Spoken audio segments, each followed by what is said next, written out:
Imagine stepping into a time machine and traveling back 20,000 years. You find yourself standing among a group of prehistoric humans. No toothpaste, no shampoo, no deodorant, no soap. So here's the question. Would they smell absolutely terrible? Most people instantly say yes, but the truth is far more surprising. In fact, some parts of their bodies may have smelled better than ours today. And by the end of this video, you'll discover why ancient human breath, body odor, hair, and even personal grooming were very different from what most people imagine. Let's start with the mouth, because this is where one of the biggest surprises appears. For most of human history, people didn't brush their teeth the way we do today. There were no electric toothbrushes, no mint-flavored toothpaste, no mouthwash. At first glance, that sounds disgusting. But here's the twist. Ancient humans also consumed almost no refined sugar.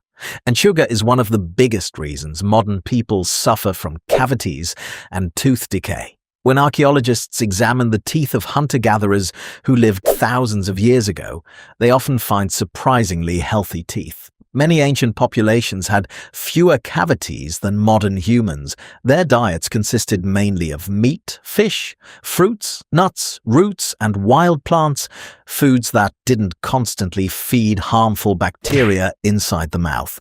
That doesn't mean their breath smelled like peppermint. Far from it.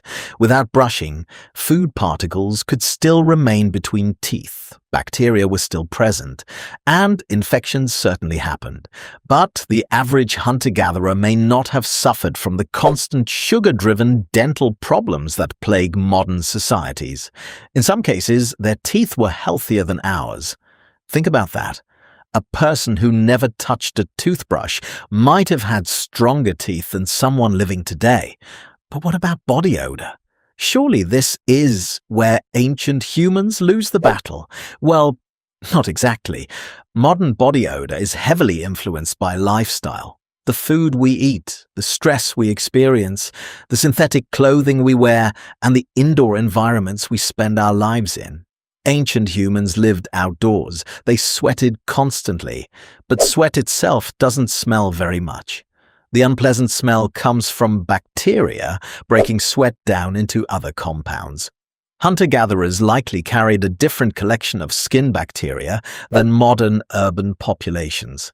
Their natural scent may have been stronger, more earthy, more animal-like, but not necessarily more offensive. In fact, if a prehistoric human suddenly appeared in a modern office, people would probably notice a strange natural smell rather than an overwhelming stench. And there's another important factor: clothing. Most modern clothes are made from synthetic materials. These fabrics trap bacteria and odors.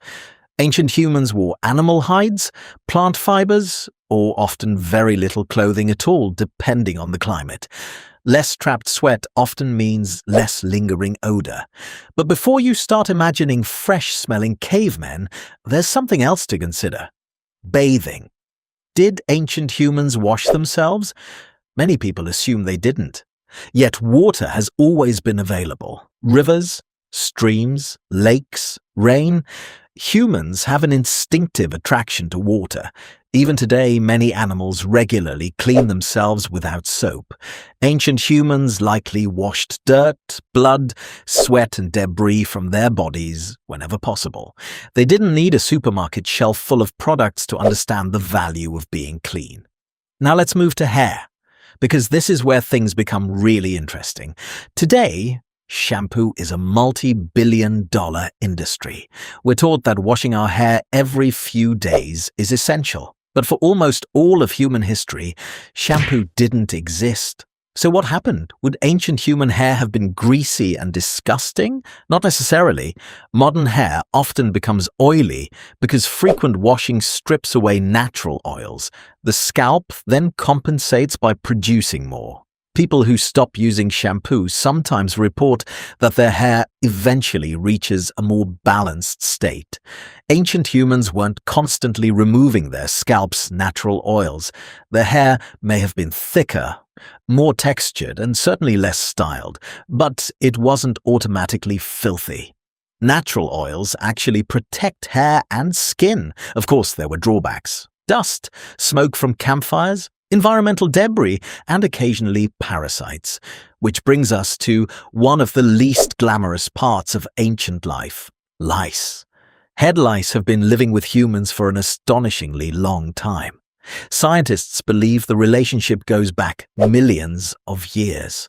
For much of history, lice was simply a normal part of life, not just for poor people, for almost everyone.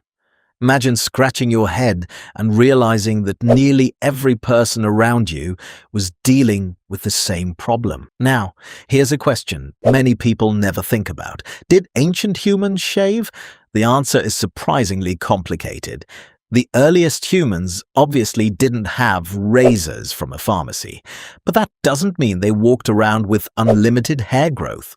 Archaeological evidence suggests that humans have been removing hair for tens of thousands of years.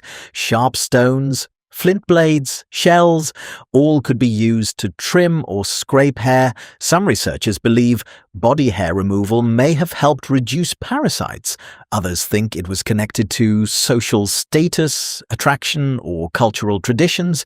Even Neanderthals appear to have used tools capable of grooming. So, the image of completely wild, unkempt prehistoric humans may not be accurate. Humans have always cared about appearance, even when survival was difficult. And speaking of appearance, let's talk about something people rarely consider: perfume. Not modern perfume, natural perfume. Ancient humans spent their lives surrounded by forests, plants, smoke, soil, and animals. Their bodies constantly absorbed environmental scents. Campfire smoke alone probably became part of their everyday smell. Imagine a scent made from wood smoke, pine trees, fresh earth, and animal hide. Very different from modern deodorant, but not necessarily unpleasant.